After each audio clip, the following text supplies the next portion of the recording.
Ok, se você clicou nesse vídeo é porque você conhece a Ubisoft, certo? A Ubisoft é uma das maiores publishers do mundo atualmente, mas nem sempre foi assim. Inicialmente a Ubisoft foi fundada na França por 5 irmãos, lá em 1986, onde eles perceberam um crescimento emergente no mercado de jogos. No início a Ubisoft apenas publicava jogos de terceiro, mas logo no seu primeiro ano de existência, começou a fazer seus próprios jogos, com seu primeiro lançamento sendo Zombie, esse que vendeu cerca de 5 mil cópias, e apesar de não ser nenhum jogo prestigiado, esse jogo foi uma grande vitória para a pequena empresa. Anos depois, a empresa já contava com 6 devs, que deveriam produzir jogos para a marca, no qual um deles em específico se destacou, Michel Ancel, ou Michael Ancel, sei lá como deveria se chamar esse cara, ele é francês, galera. Um nome bem conhecido nos dias de hoje, mas se você não conhece, senta a bunda na cadeira e espera um pouco, que tudo vai fazer sentido para você daqui a pouco. O designer francês mostrou alguns desenhos no qual ele trabalhava com seus 14 anos de idade, e os irmãos acabaram gostando e o apoiando em um projeto. Mais tarde, então, em 1994, a equipe de Michel trabalhava nesse jogo. Inicialmente ele deveria ser lançado para Super Nintendo, mas eles decidiram mudar o jogo para um console de CD, o Atari Jaguar, diferentemente do Super Nintendo que trabalhava com cartuchos. Não se sabe ao certo o motivo dessa mudança, mas além do hardware mais potente do Atari Jaguar, eu penso que o motivo principal foram os discos. Pra quem não sabe, os discos têm um custo de fabricação bem menor do que os cartuchos, e querendo ou não,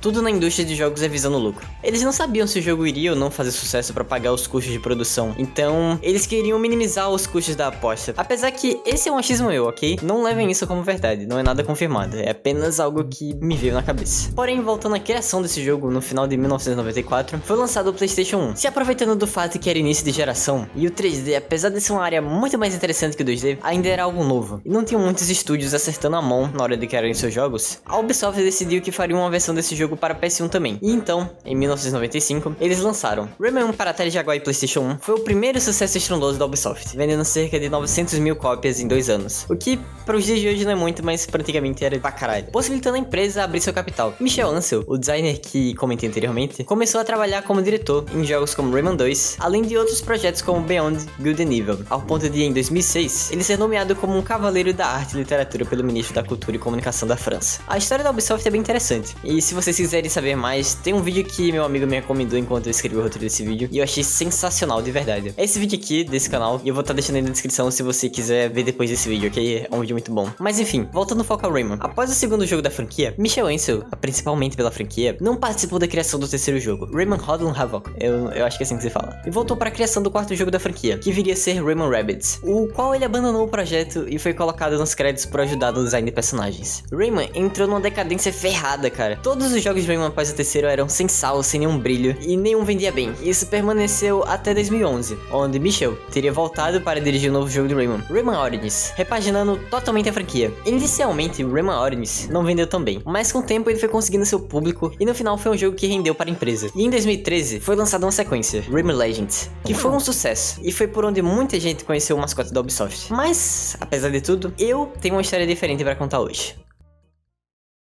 Quando eu era pequeno, por meus pais serem muito novos, era comum ficar na casa da minha avó, onde meu tio morava. Meu tio sempre gostou de muitos jogos. Ele me apresentou a muitas das minhas franquias favoritas, como Devil May Cry, Resident Evil, Sonic, Zelda e, nesse caso, Rayman. Eu lembro vagamente disso. Não é necessariamente uma memória completamente certa na minha cabeça, mas um dia ele tinha trago um daqueles CDs virgem pra casa e ele gravou alguns jogos pra mim, e um desses ele me deu de presente pra eu jogar no meu PS2, que eu nem lembro se era meu PS2 de fato ou se era emprestado, mas estava na minha casa. Quando eu coloquei o disco, eu fui surpreendido por essa tela.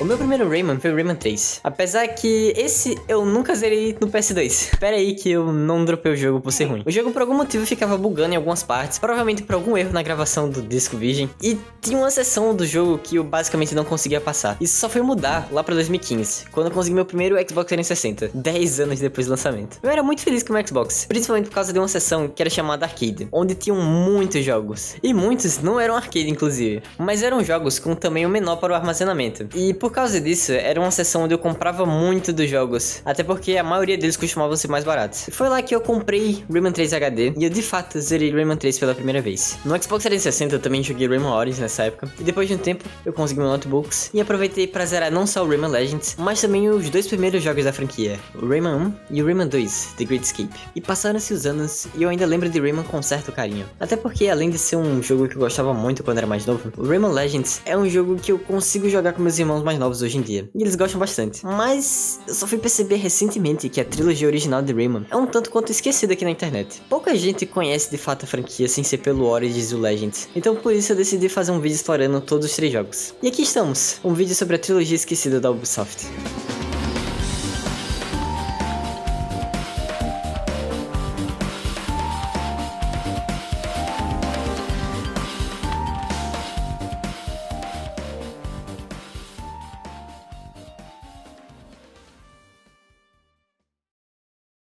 Antes de mais nada, quero fazer algumas ressalvas primeiro. Eu rejoguei os 3 jogos pra fazer o vídeo, ok? E ter as informações bem apuradas na minha cabeça. Apesar que eu joguei os 3 num dia só. Inclusive eu tentei gravar a tela, mas com exceção do Rayman 3, os outros ficaram com uma gravação bem cagada. Então no geral eu vou usar algumas gravações de terceiros pra mostrar os jogos. Além disso, eu comprei todos os 3 jogos na GOG. Nada aqui foi feito no modo de Expert, então comprem os jogos aí na GOG, sempre fica baratinho e eu recomendo demais. E por último, eu queria agradecer a repercussão do último vídeo. Eu nunca tive nenhum canal no YouTube com mais 100 inscritos. Muito menos um vídeo com mais de 1000 views. Isso contando com shorts, tá? Que é mais fácil de pegar view. Então vocês não sabem o quanto vocês fizeram diferença nessa minha última semana. Inclusive, eu até passei mal de ansiedade. Eu não consegui dormir nos primeiros dias porque não tava acreditando, cara. Era algo de outro mundo pra mim. Agora, vamos focar no que importa de verdade e direto pro vídeo. Obrigado a todos, de verdade, e eu espero que vocês gostem.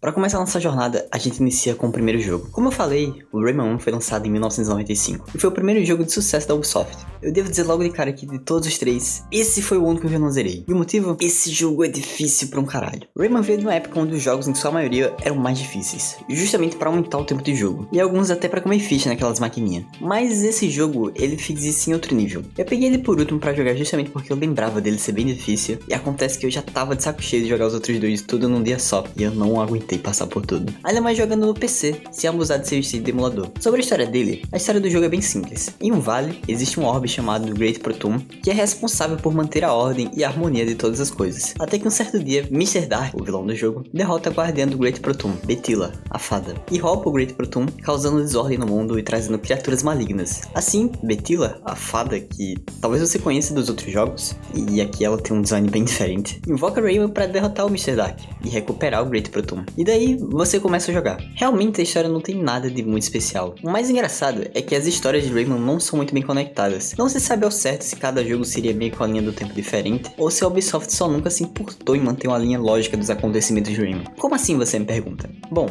por exemplo, no primeiro jogo é subentendido que Rayman foi criado por Betila e somente ela, enquanto no manual do Origins é dito que ele foi criado por Betila e também as outras ninfas para proteger a clareira dos sonhos. Fora outras inconsistências da criação do mundo entre os jogos. Mas bem, essa praga literalmente tira os braços, e o mundo em que eles vivem foi criado por um ser de vida chamado Polocos, que literalmente sonha pra criar as coisas. Acho que a última coisa que a gente vai se importar é se os jogos se conectam ou não. Até porque, de fato, os jogos talvez não façam sentido entre eles, mas a história de cada um individualmente funciona bem. No Rayman 1, ele vai avançando por áreas do vale, indo de uma floresta até uma terra musical, uma cidade conhecida como Cidade da Fotografia. Sim, o nome é bem ridículo assim mesmo. Enquanto derrota vários vilões e liberta Electrons, esses bichinhos rosas, até conseguir finalmente chegar e derrotar o Mr. Dark e devolver o Great Proton ao seu devido lugar. Como eu falei, eu não cheguei a conseguir rezerar esse jogo, porque eu queria zerar todos os Rayman em um dia, e eles é simplesmente muito difícil. Você tem poucas vidas e é muito comum tu dar game over e ter que recomeçar a fase do zero. Além de que você obrigatoriamente precisa fazer 100% do jogo para conseguir o final verdadeiro, o que é um saco ficar caçando tudo nesse jogo, já que tem muita coisa muito escondida. Sério, tu só vai se ligar nessas coisas se você pesquisar na internet ou se você jogar muitas e muitas vezes. No geral, esses são problemas que tu consegue resolver caso tu esteja com algum cheat ou emulador. Mas, como eu joguei pela GOG, foi algo que não rolou. Mas eu dei uma relembrada legal no jogo e eu posso dizer sim que ele é um jogo muito bom. Ele funciona bem e as mecânicas fazem sentido, são todas bem redondinhas. Realmente o único problema dele é o fato de tu não conseguir zerar o jogo sem pegar tudo pelo mapa. E como eu falei, não seria um problema se não tivesse muitos coletáveis super escondidos. No geral, ele é um ótimo jogo e é super entendível do porquê que fez tanto sucesso.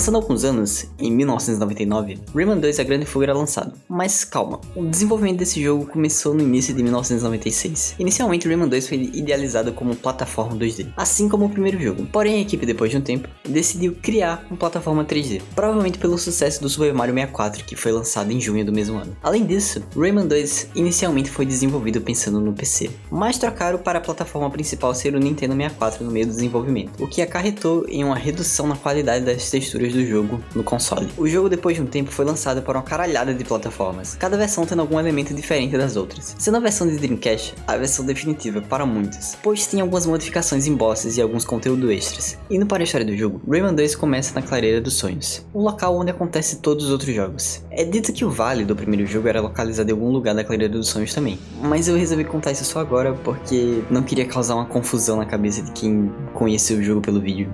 Acontece que em algum momento entre Rayman 1 e Rayman 2, Rayman foi enfraquecido e capturado por piratas robôs da tripulação do Razorbeard, ou Barba Navalha, numa tradução direta. Esse que é o vilão principal do jogo. Após Rayman ser capturado, ele é levado até o Bucaneiro, a nave pirata voadora dos robôs, e então Globox, o melhor amigo de Rayman e também o melhor personagem da franquia inteira, também é capturado e é levado para a mesma cela de Rayman. Porém, ao que tudo parece, isso era um plano de Globox e é da Fada Lai, a heroína desse jogo, para dar a Rayman um Loom prateado. Os Looms são corpos de energia mágica que aparecem ao longo do restante da franquia. Eles servem ao longo dos jogos tanto como coletáveis que desbloqueiam áreas novas dos jogos, como também, por exemplo, os Looms vermelhos que servem para curar o Rayman. E nesse caso em específico, o Loom é prateado. Ele é um Loom especial que recupera uma parte dos poderes de Rayman, possibilitando que ele e Globox escapem. Porém, em algum momento na fuga deles, eles acabam se perdendo um do outro, o que faz com que Rayman conheça Murphy, esse sapo que serve como guia em basicamente todos os jogos, e só no Rayman Legends que ele tem um papel na gameplay onde você usa ele para interagir com alguns elementos do cenário. Mas enfim, ele, como eu falei, serve de guia e acompanha Rayman na sua jornada. Andando um pouco pelo mapa, Rayman encontra esses filhos do Globox e ficam perguntando sobre o pai deles, e o Rayman fala que eles se separaram. Eles ficam lá chorando e enchendo o teu saco, até você falar que você vai salvar o Globox. Mas antes disso, você precisa encontrar a Fada Lai. E os filhos do Globox dão uma pista de onde você pode encontrar a Lai. E é aí que tu segue o jogo até encontrar essa jaula amarrada. E caso tu tenha jogado qualquer outro Rayman, você sabe muito bem o que é que tem aqui, certo? As jaulas nesse jogo acabam sendo iguais que nem os outros jogos do Rayman. Diferentemente do primeiro, onde você salva aqueles bichos rosas lá, que diabo deveria ser aquilo. Aqui, assim que você quebra as jaulas, você libera Tensis, que são essa raça mágica de bichinhos que depois do Rayman 2 eles aparecem em todos, eu digo todos os jogos. Quando tu libera esses caras, eles ficam discutindo entre si sobre qual deles é o rei. Até o Rayman ficar puto e fala que eles precisam do rei o quanto antes pra achar a Lai. E aí que eles jogam a bronca toda por um cara só. E o mais engraçado é que, ironicamente, eles realmente não sabem quem é o rei. É explicado que por passar tanto tempo presos, eles esqueceram, e até o próprio rei esqueceu qual deles era o rei. E por isso todos eles acabam virando rei, agindo basicamente como um conselho. Daí eles explicam que tem um portal ali que dá pra viajar pelos mundos, que tu precisa de 5 lamos amarelos. Eu expliquei anteriormente o que eram. Daí tu entra nesse portal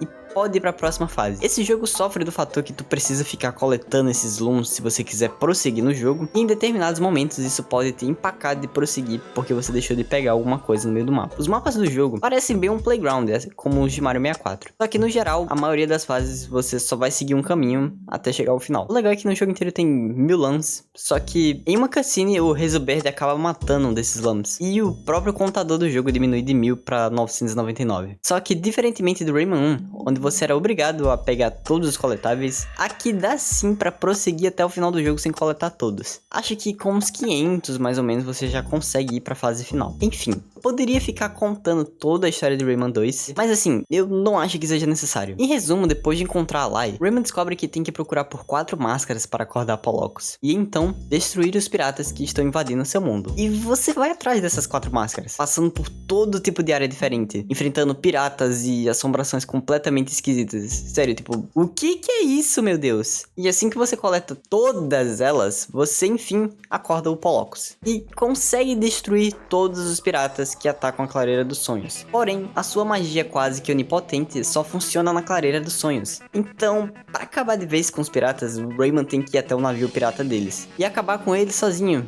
E é daí que o Rayman se infiltra lá, e depois de derrotar uma cambada de bicho, ele finalmente chega até o Razorback e o enfrenta. Assim que o Razorback é derrotado, ele, como qualquer outro mal perdedor, destrói o navio onde o Rayman ainda tá dentro. O que faz com que Lai, Globox, Holocus e todos os outros personagens do jogo pensem que Rayman havia morrido e sobrado apenas um dos seus tênis. O que na cutscene final do jogo consiste em geral ali meio que no funeral e ele chegando com a bengala enquanto anda de um pé só. Sim, essa é a história do jogo. Esse jogo dos três é o que mais tem defeitos pra mim. Eu sei que nessa minha maratona eu não zerei Rayman 1 e fica meio feio falar isso, mas é que diferentemente de Rayman 1, que é um jogo bem redondinho e que é difícil por ser realmente difícil, Rayman 2 é um jogo até que bem fácil. Só que em alguns momentos, seja por level design ou por o jogo simplesmente se recusar a funcionar, tu vai passar muita raiva. Sério, muita raiva. Tipo, eu passei um tempão naquela área das frutinhas, as ameixas, eu sei lá que diabos é isso aqui. Tem que pular em cima delas e socando lá pra pegar impulso. Mas o que me fez passar raiva é porque o meu Rayman não caía em cima da frutinha, mesmo pulando literalmente em cima dessa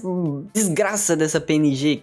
Isso é uma PNG, cara. Meu Deus, coisa feia. E o mais importante, que merda é essa, cara? Por que que o Rayman tira essas bolas e não atira as mãos, cara? É que esse jogo tem um combate até que bem funcional. E é bem divertido brigar contra os piratas robôs. Mas é impossível não causar um estranhamento você jogar essas bolas estranhas. Sei lá que diabo é isso aqui. Parece até que tu tá saltando um poderzinho de Ki do Dragon Ball. Mas apesar dessas coisinhas estranhas, o jogo tem muitos momentos bons. Os principais são com as montarias. Logo no começo do jogo, você encontra esse bicho esquisito, mas você vai basicamente surfando enquanto segura ele. E é uma fase bem divertida e até que diabólica. Sério, tem momentos que você não vai conseguir passar. Além disso, tem essa bombinha. Qual que é a pira dessa bombinha? Ela vai vir atrás de você e se você conseguir dar um olé nela pra ela cair, você consegue montar nela e passar por áreas que normalmente você não conseguiria passar sozinho a pé. Além de conseguir explodir as coisas, né? E esse jogo tem bosses e eles são bem interessantes até. Alguns te fazem explorar muito bem as mecânicas do jogo. Isso é algo que eu pessoalmente curto bastante. E o jogo também tem bichos completamente esquisitos, como essa aranha diabólica. E você inicialmente corre dela até descobrir que dá pra bater nela. Menos eu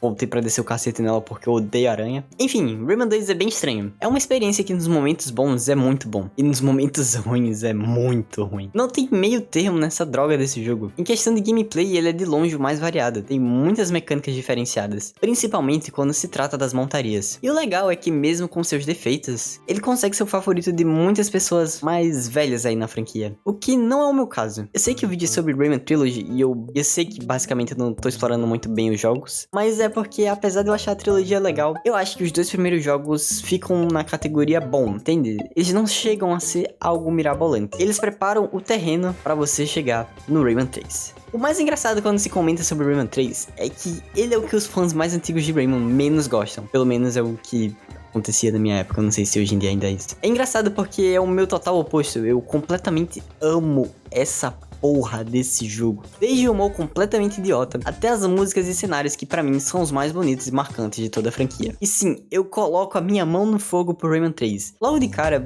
o porquê que Rayman 3 é o mais diferente dos três Raymans? Basicamente, o Michael Ansel, o maior responsável por Rayman, não participou nesse jogo. E como assim? Ele só não quis participar e foda-se? Na realidade não. Ele já tava trabalhando em Beyond Good and Evil e por isso não teria como trabalhar no Rayman 3. Beyond Good and Evil viria a ser um completo fracasso de vendas. Ele não sabia disso, mas pelo menos depois de um tempo esse jogo se tornou um dos jogos mais cultuados aí pela crítica. Enfim, não importa. Voltando pra Rayman, né? Rayman que é o importante desse vídeo. Rayman 3 foi lançado em 2003 pra PC, PlayStation 2 e Xbox. E depois saiu pra uma caralhada de plataforma com versão HD, etc. Tem até uma versão de GBA que porra é essa? É muito estranho, porque isso não tem basicamente nada a ver com Rayman 3. Ele foi o último jogo da franquia por um longo tempo, até o Origins. Certo que tiveram sim jogos ao longo desse tempo, mas o que os fãs queriam era a famigerada continuação, Rayman 4. E o que mais se aproximou disso foi Rayman Origins. Eu sei que o Rayman Rabbids inicialmente era pra ser o Rayman 4, mas deu algumas coisas lá na Ubi e eles tiveram que escaralhar com o projeto, colocar esses coelhos demoníacos na jogada pra ver se salvavam. É uma ideia de merda. E no final, Rayman 4 acabou nunca saindo. Certo que tivemos Rayman Origins e Rayman Legends, mas Rayman 3 faz várias menções a uma continuação direta de sua história. Como assim, você me pergunta? Então, eu vou te explicar, mas antes, a gente tem que ir pro jogo. Rayman 3 se passa novamente na Clareira dos Sonhos, onde Murphy tá ali escondido observando alguns Looms que foram corrompidos por André. O primeiro Loom negro. Os Looms negros são Looms vermelhos que foram transformados nessas espécies de moscas, sei lá que merda que deveria ser isso. E nisso, o Murphy é descoberto, logo os Looms negros começam a caçá-lo. Ele então corre até o Globox e o Rayman, e acorda o Globox que no desespero tenta puxar o Rayman, e acaba simplesmente levando as mãos dele embora. Então Murphy é obrigado a levar o Rayman pelo cabelo, e enfim começa a gameplay do Rayman 3. Aqui nesse começo você basicamente pode se mexer pra esquerda, pra direita, pra desviar dos tiros, até chegar ao final da fase. E assim que você chega no final da fase, você realmente controla o Rayman em si. Como ele tá sem braços, nesse começo do jogo você basicamente é forçado a ficar só chutando. O Murphy também explica uma fuleiragem de um sistema de ponta que, pra ser sincero, ninguém liga pra isso, cara. Ninguém dá a mínima foda. Você usa esse sistema pra posteriormente desbloquear alguns minigames que, sim, são muito bons. Principalmente de vôlei. Vai se fuder, esse minigame é muito bom. Mas não tem nada a influenciar na história ou na progressão. Diferentemente dos outros dois Raymans, onde você era obrigado a ficar coletando Looms pelo mapa pra avançar pelo jogo. Enfim, depois de avançar um pouco, você finalmente encontra Globox. E ele tá se escondendo nesse barril. Sempre que tu chega perto, ele sai correndo. Então, pra você conseguir chegar nele, você precisa ir correndo atrás dele e apertar esse botão. E ele vai ficar batendo no portão até você ir lá e quebrar o barril. Enfim, finalmente temos de volta as nossas mãos. Infelizmente, o encontro de nossos heróis é interrompido pelos Looms, que chegam atirando e Globox simplesmente no medo abre a porra de um buraco na porta. Eu não consigo tancar esse personagem. Eu não expliquei como os Looms ficaram nesse estado, né? Então, na cutscene inicial do jogo, eles saem tosando um monte de bicho e fazem essas roupas. Depois de derrotar esses Looms, a gente vai atrás do Globox e a gente é apresentado a mais algumas mecânicas do jogo. Em certo momento, a gente também tem esse Loom, no caso, esse Hoodlum, que é como eles chamam o exército deles, que tá escondido por trás dessa ponte. E assim que a gente derrota ele com esses socos curvados, a gente consegue essa latinha, um Laser Washing Powder, power-ups que a gente coleta ao longo do jogo. Eles diversificam um pouco a gameplay do Rayman e costumam sempre ser essenciais para passar de certos cenários do jogo. E enquanto Murphy tá lá chorando, dizendo que é muito perigoso, o Rayman tá pensando em simplesmente usar essa merda dessa latinha para conseguir um power-up. E caga totalmente pro Murphy. Daí a gente consegue nosso primeiro power-up, que eu batizei como Gira-Peão. Com ele a gente joga esses tornados que conseguem girar essas plataformas, conseguem dispersar certos inimigos que ficam em conjunto e por algum motivo também diminui o tamanho dos rótulos atingidos, eles ficam pequenininhos. Um detalhe a apontar é que todos os power-ups que a gente adquire ao longo do jogo dobram os pontos que a gente consegue enquanto eles estão ativados, não que isso importe. Enfim, prosseguindo um pouco, a gente se depara com o André, e depois de descer o cacete nele, ele fala que o plano dele é transformar o coração do mundo num exército de Hoodlums, que irão desregular a harmonia do mundo. Rayman e Murphy tentam perseguir André, mas acaba que o André dá de cara com o Globox, que fica gritando de medo e acaba que o André é engolido pelo Globox. Eu amo esse jogo. Durante todo o jogo, basicamente, o André fica preso no estômago do Globox. Depois de chegar no coração do mundo, a gente encontra os mesmos Raytenses do Rayman 2, onde eles explicam que para conseguir tirar o André do estômago do Globox, eles teriam que encontrar um médico Tense, Autopsy. É uma piada com autópsia, galera. E pode ser encontrado na floresta da Folha Clara. E para isso, vocês podem viajar pela rodovia Tense, que para mim é de onde surgiu a ideia de fazer no Rayman Legends as fases musicais. Tipo, olha isso aqui.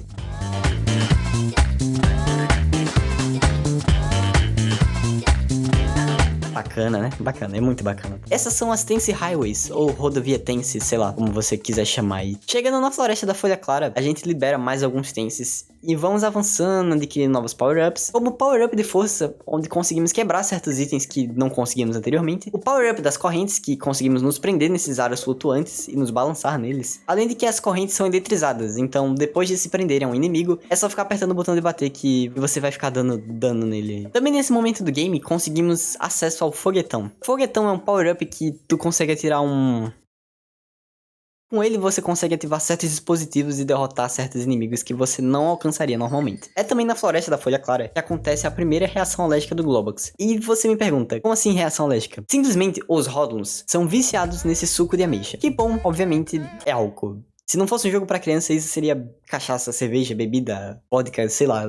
É álcool, cara, é álcool. Obviamente é álcool. E nisso, como o André tá preso no estômago do Globox, eles acabam tendo uma reação onde o Globox tem desejo de algumas coisas que o André tem desejo também, sei lá como é que funciona. E ele fica a todo momento forçando o Globox a tomar esse suco. Só que o Globox é alérgico ao suco de ameixa. Então sempre acontece do Globox ter alguma reação completamente exagerada. Seja ele simplesmente sair voando e soltar essas bolhas que servem de pula-pula, ou simplesmente uma birutagem completa. Tipo essa cena onde ele literalmente pega o Rayman e começa a nadar contra a caralha de uma cachoeira. Eu amo esse jogo. Nisso você fica desviando dessas piranhas aí, quando você chega no topo da cachoeira, é o final da fase. A gente também, nessa área, tem o primeiro boss, que é bem simples. E eu nem acho que ele mereça ser falado aqui, porque ele é realmente muito simples. Depois de finalmente chegar no Autopsy, ele faz um diagnóstico ali no Globox, onde ele literalmente pega o braço do Globox e começa a tocar como se fosse uma guitarra. Mas isso não é suficiente para tirar o André do estômago do Globox. Então o Autopsy recomenda que eles visitem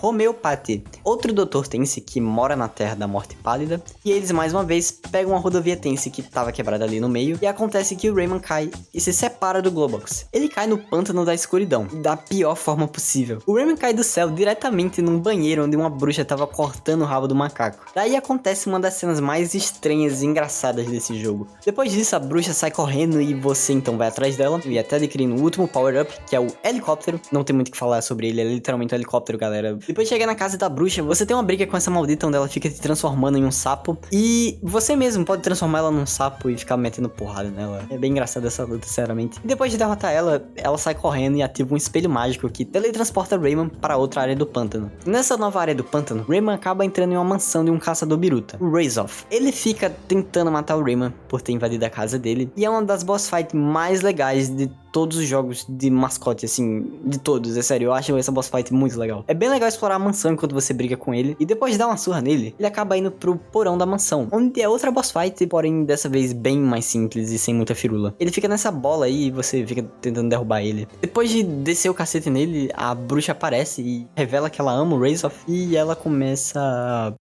Deixa quieto, né? Rayman acha outro espelho mágico que o teletransporta diretamente para a Terra da Morte Pálida, onde ele encontra finalmente o Globox. De lá, eles vão atrás do médico, passando pela área que de longe é a mais bonita do jogo. Aqui a gente tem um puta boss abóbora robô gigante, que é uma boss fight embaixo d'água, apesar de ser bem simples. E também temos os sapatos. Espera, calma aí que vai fazer sentido. Basicamente, o sapato do Rayman cria vida própria e você diminui, começando a basicamente pilotar seu próprio tênis, enquanto tenta parar o seu outro sapato. É completamente fumado, mas é muito brabo. Depois de finalmente chegar ao outro doutor, que tenta tirar o André da barriga do Globox, ao usar a barriga dele como um tambor, acaba não funcionando, e é aí que ele recomenda que os dois vão até o terceiro doutor, o Arthritus, que tem a sua clínica no deserto do Snarin. E mais uma vez, Rayman e Globox vão para uma rodovia Tense, e enfim, eles chegam ao deserto do Snarin, que é uma das áreas mais fodas do jogo, se não a melhor. Isso é, se for a sua primeira vez jogando. Basicamente, assim que Rayman e Globox chegam lá, o Globox é capturado, fazendo com que Rayman tenha que libertá-lo. Isso é muito foda porque na questão de gameplay,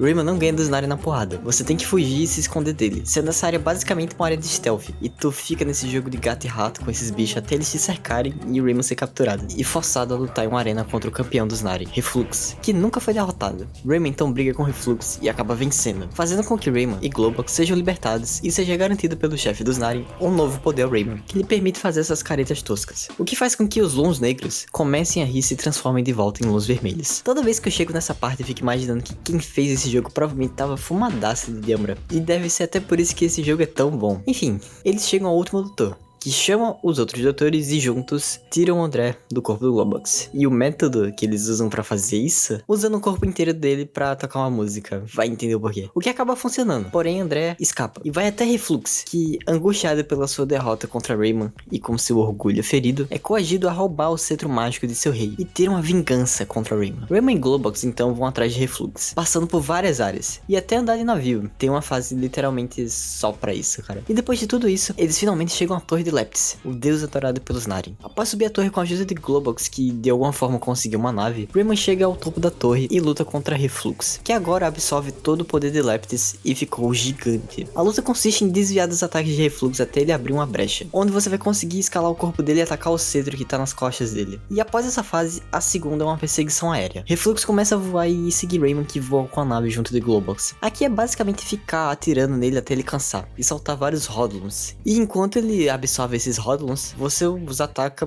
para diminuir sua regeneração. E assim, no final, eles derrotam Reflux, que se congela e explode, revelando André. É aí que Rayman faz uma careta e transforma André de volta em um vermelho. E assim, tudo na clareira dos sonhos volta ao normal. É mostrado uma cutscene depois do fim do jogo que explica como André se tornou um negro. Basicamente, as mãos de Rayman enquanto ele estava dormindo assustaram um vermelho que viria ser o André. E bom, depois disso, é assim que acaba a história do Rayman 3. Eu amo demais esse jogo, tanto por causa de como as coisas são abordadas com muita comédia e muito menos seriedade em comparação com os outros jogos, como também pelo fato de aqui Rayman tem um design bem mais moderno, como deu pra ver durante todo o vídeo. É um design bem mais adolescente, adulto, em comparação com aquele design bem criança dele no começo. Essa trilogia é incrível, eu fico triste às vezes de ver que ela não tem reconhecimento que merece. Enfim, esse foi o vídeo. Mil desculpas pela demora, de verdade, eu vagabundei pra caralho na hora de postar esse vídeo. E no final eu nem gostei dele, pra ser sincero. Mas fazer o que? Se você curtiu, deixa o like e se inscreve, por favor. Também, se puder, entra no meu servidor Discord. Lá a gente bate uns papos legais sobre videogame, etc. Além de que eu aviso quando que vai ter coisa nova. E live, principalmente.